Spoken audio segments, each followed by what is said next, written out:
Bom dia a todos, bom dia a todas. Sejam muito bem-vindos e bem-vindas a mais um ICL Mercado Investimentos. Bom dia para você que também está assistindo a gente lá na TV UFMA do Maranhão. Sejam muito bem-vindos e bem-vindas também. Estou de volta no estúdio, quinta-feira, dia de entrevista.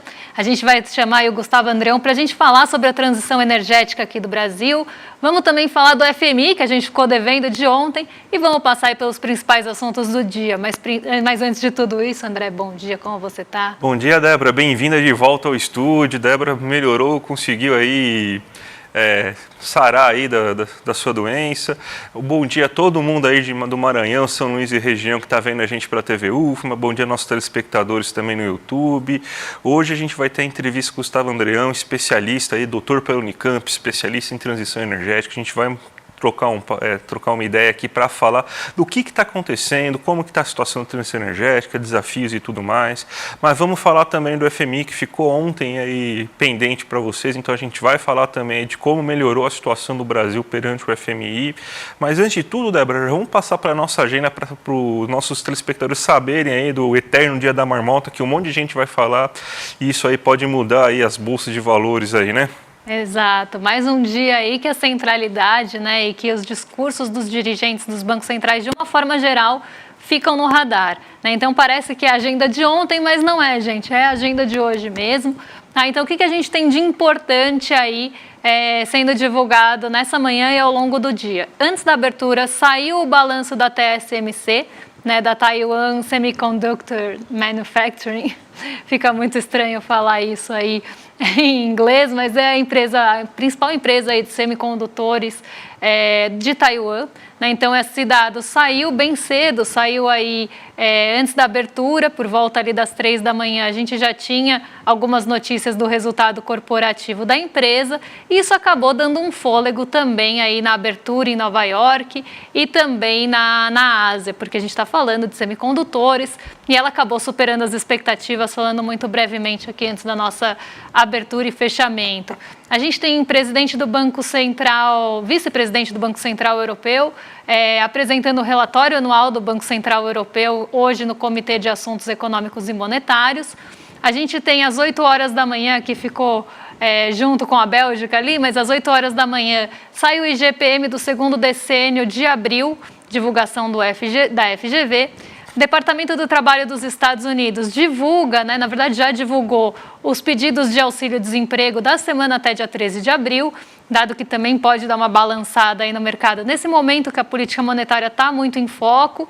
A diretora do Fed, Michelle Bowman, fala hoje de novo, né? Eu falei que ontem ela ia se pronunciar, hoje ela se pronuncia de novo, só que dessa vez ela discursa na abertura de conferência sobre o sistema bancário em Nova York. Então a gente tem hoje a participação, vocês vão ver nas próximas páginas da nossa agenda, a gente tem a participação de vários dirigentes de bancos centrais de uma forma geral falando hoje.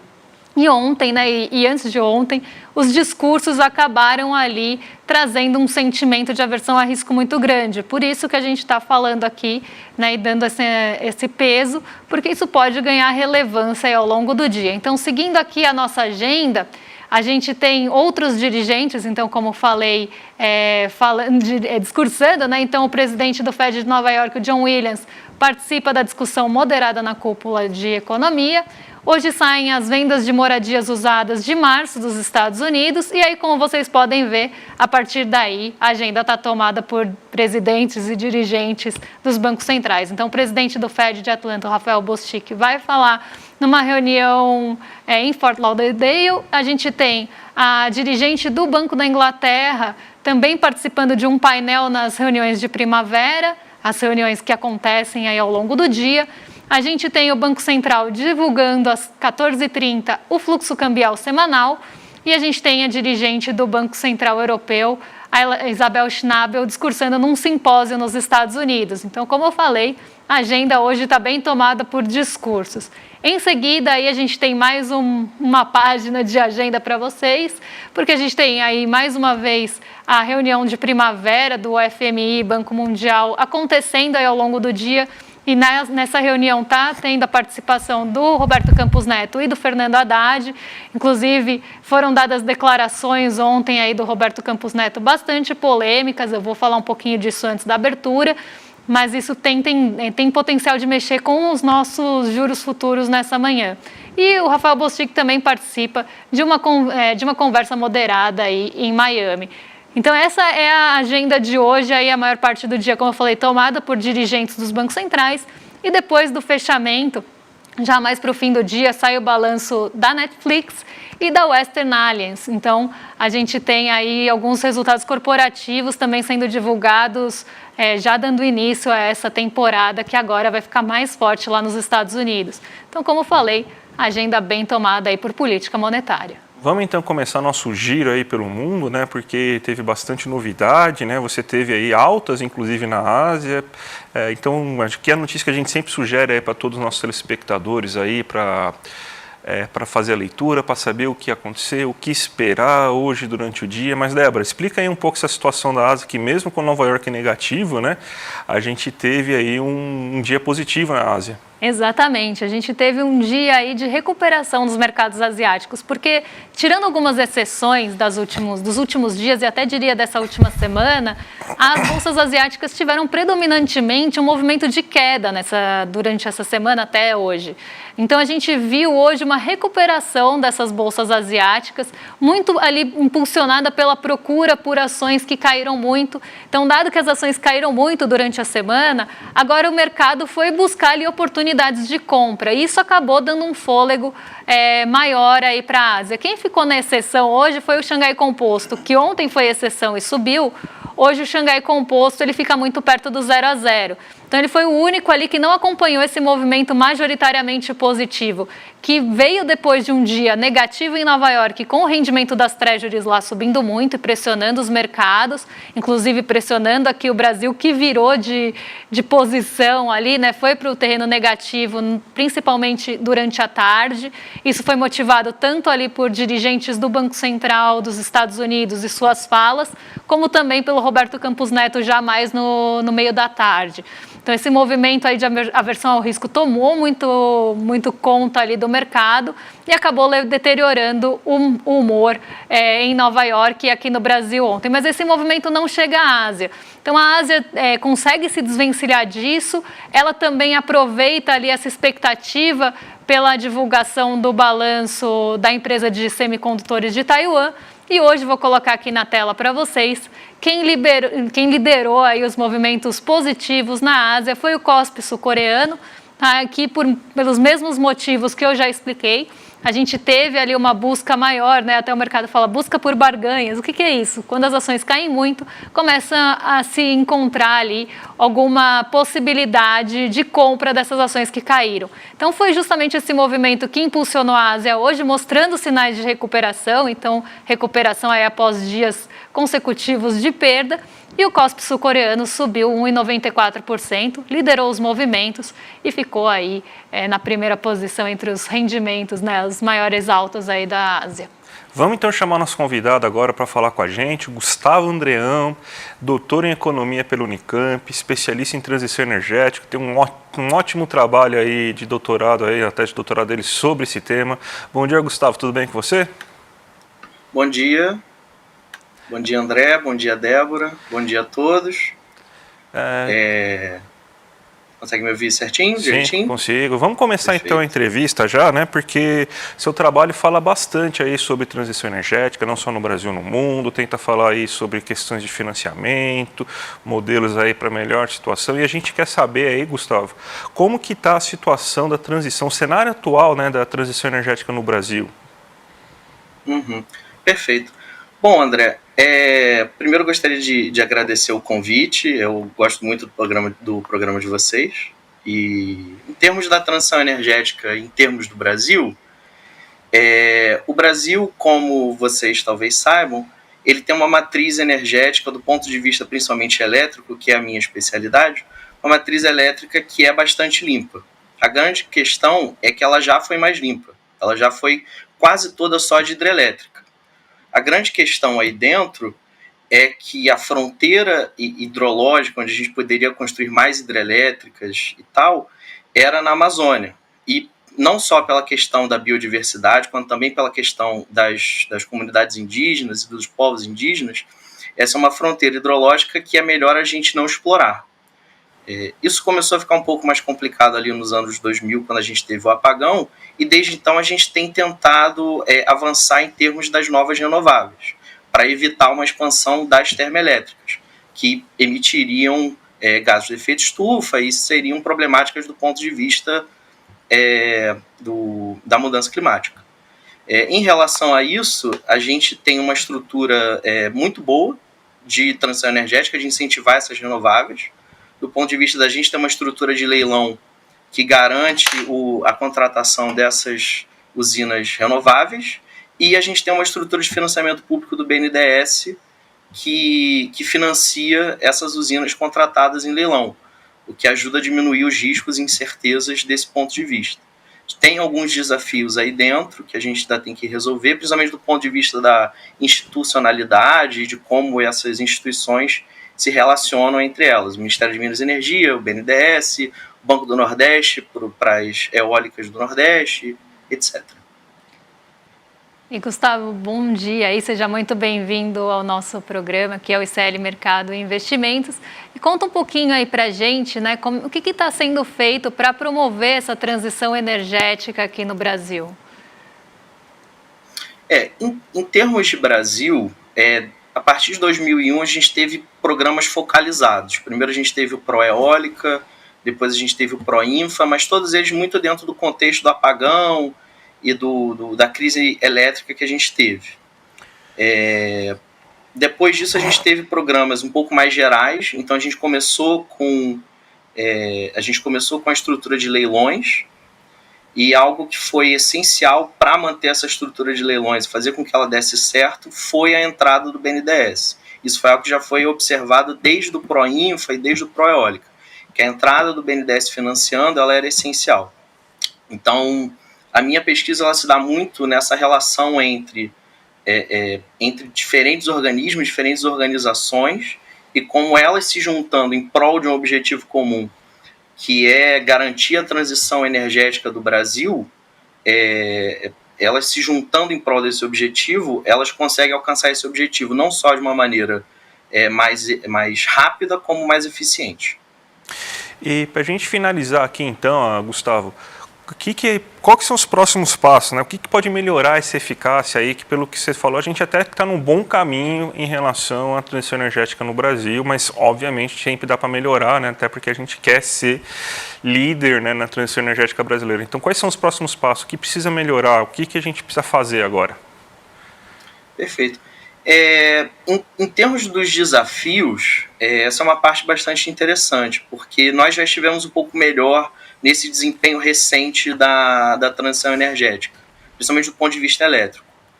Acabou que eu não toquei muito nesse assunto, mas do ponto de vista de biocombustíveis, etc. e tal, nós temos o etanol e nós avançamos bastante com isso, os motores flex, etc.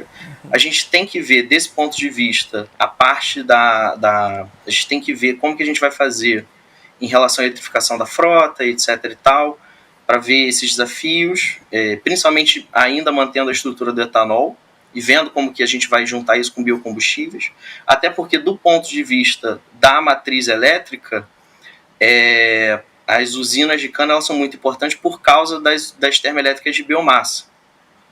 E do ponto de vista de um aumento da geração de energia solar e energia eólica, nós temos, obviamente, desafios técnicos, como, por exemplo, a intermitência dessa geração, porque a turbina eólica ela só gera energia quando tem vento, e o painel solar só gera energia quando tem sol, obviamente. Então, esses são desafios técnicos que têm que ser vistos, e desse ponto de vista, leilões de transmissão e uma melhor estrutura de transmissão de energia elétrica são essenciais. E do ponto de vista da geração, a estrutura de leilões ela tem que ser não só mantida, como ampliada. Ano passado eu acabei me focando muito na tese, eu acabei não vendo tanto como estava a estrutura de leilões atuais e as mudanças e tal, porém, pela minha pesquisa recente, ela deu uma certa arrefecida, então ela deu uma certa caída.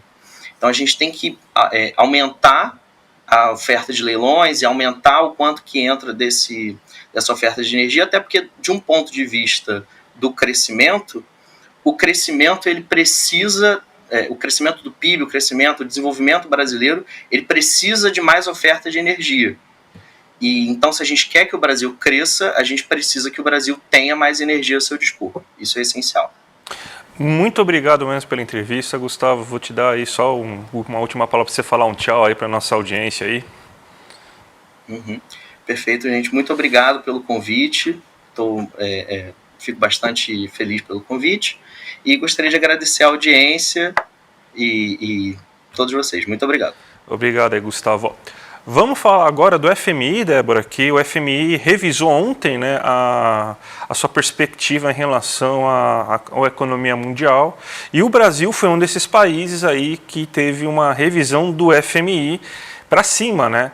Também falou de outras coisas, alguns jornais inclusive, Débora, focaram na questão aí que ele falou, aí o FMI falou que o Brasil provavelmente não vai fechar as contas esse ano, vai ter a situação fiscal aí, que nem a gente já tinha falado, mas todo mundo já sabia disso, daí já vinha manchete, né, sensacionalista, né.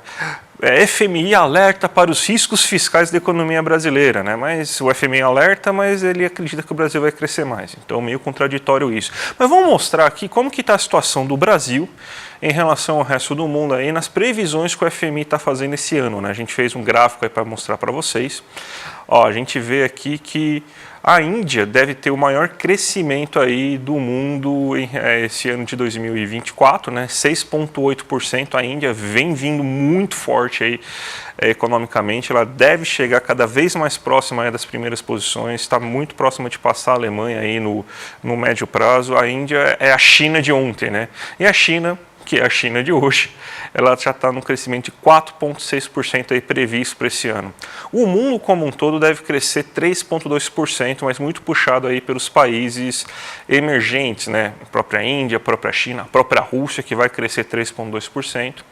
O México vai crescer 2,8% segundo a estimativa. Os Estados Unidos, que está fazendo tudo para não crescer, mas continua crescendo, né? Vai crescer 2,7%.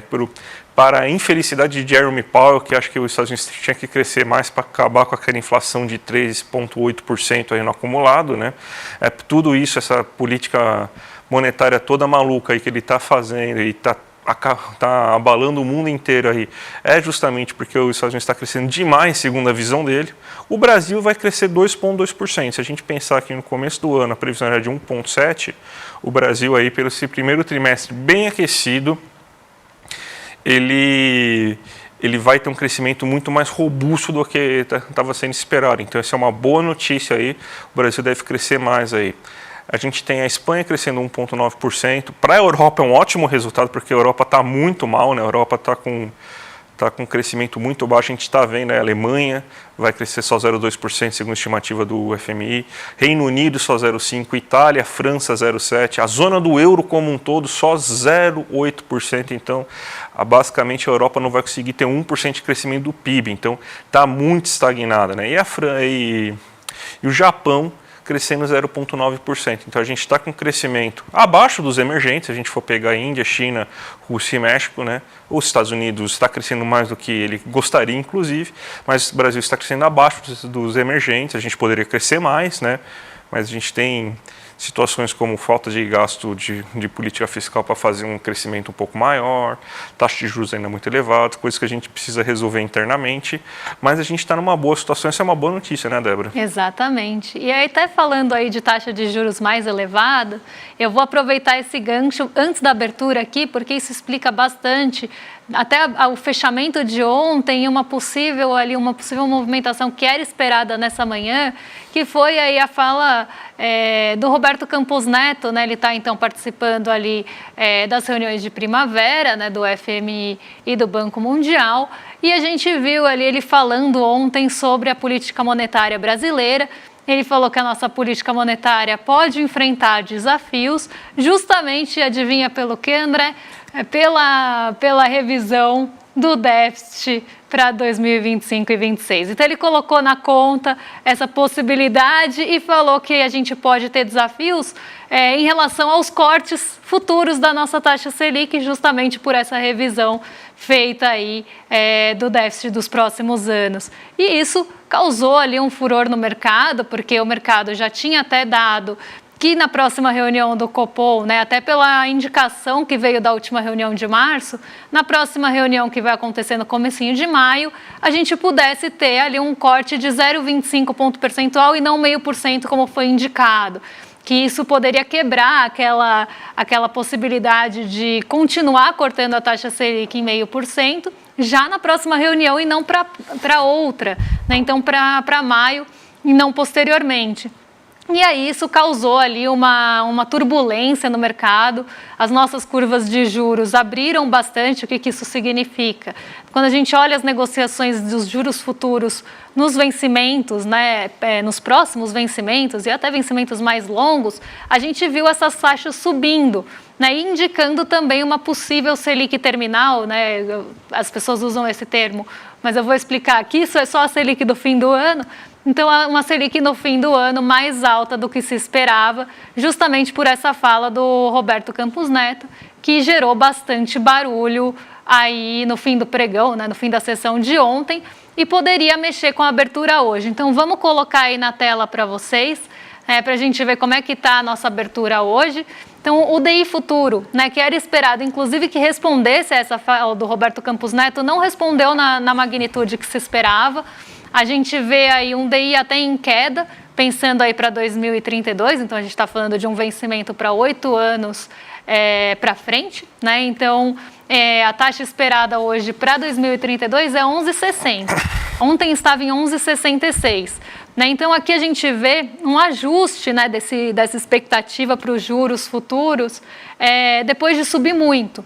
Tá? Então, a fala não teve o peso que poderia ter, porque ontem o DI futuro subiu bastante e teve ali uma sequência de altas. Mas quando a gente olha aqui a abertura, que foi o primeiro negócio do dia aqui na coluna do meio, a gente vê que ele abriu em 11,69, depois que ele arrefeceu. Então, a gente viu, sim, né, esse movimento esperado do Roberto Campos Neto e da sua fala nas taxas de juros futuras ou nas expectativas para os juros futuros. E isso também tem ali uma ligação com as treasuries que vinham arrefecendo, que vinham ali reduzindo, né, a sua alta. Então, hoje elas são negociadas aí, treasuries, só para estar todo mundo na mesma página. A gente está falando dos rendimentos dos títulos de dívida dos Estados Unidos, como se fossem os títulos do Tesouro de lá. Então, no vencimento de 10 anos, então a gente está falando de 2034 aqui, a gente tem uma negociação a 4,62. Então, a expectativa é que a taxa fique em 4,62 em 2034, que é uma taxa bastante alta aí para patamares de juros nos Estados Unidos. A gente vê aí os juros renovando as máximas por lá, algo que não era visto desde o ano passado. Então, a gente vê as treasuries voltando a subir nessa manhã. Antes da abertura, elas não estavam nesse movimento, elas estavam mais calmas, né? Não estavam nem subindo, estavam em tendência de queda, mas esse movimento foi revertido. E por isso que a gente está falando tanto, parece dia da marmota, a gente brinca aqui, mas as possibilidades ali, quando a gente tem dirigentes do Fed falando, ou até de outros bancos centrais, em impactar essa taxa de juros, ela é grande. Então, qualquer dirigente ali que fale algo e que sinalize que as taxas não vão cair na magnitude ou no ritmo que se esperava, essas taxas respondem rapidamente. E o que isso muda aqui para a gente? Né? Isso muda o nosso apetite pelo risco, isso favorece a alta do dólar, por exemplo. Então, a gente viu o dólar chegando perto de R$ 5,30. Claro que a gente não está só falando de pressão vinda das treasuries, a gente tem incertezas também em relação ao Oriente Médio e o mercado também pressionando com essa questão em relação ao déficit. Claro que aqui é uma preocupação realmente do mercado e do Roberto Campos Neto, mas a gente vê essa pressão acontecendo. Isso acaba elevando aqui a nossa moeda. Então, a gente chegou a ter uma moeda perto de R$ 5,30, mas muito aí puxada justamente pela questão externa, né? Mais pelo cenário internacional. Hoje a gente tem um dólar em alta, mesmo com a nossa bolsa em alta, respondendo a esse movimento de alta das treasuries. Então, quando a gente tem as treasuries subindo, a gente tem uma saída de recurso do Brasil e isso favorece a moeda norte-americana, favorece o dólar e a gente vê esse movimento acontecendo hoje e acontece também em relação aos pares. De manhã, só para vocês terem uma ideia, antes da abertura de Nova York, a gente tinha justamente esse dado aqui indo para o sinal contrário. A gente tinha o dólar enfraquecendo em relação aos pares, né? Então uma cesta de moedas fortes. Agora ele já está no terreno positivo, também respondendo aqui às treasuries.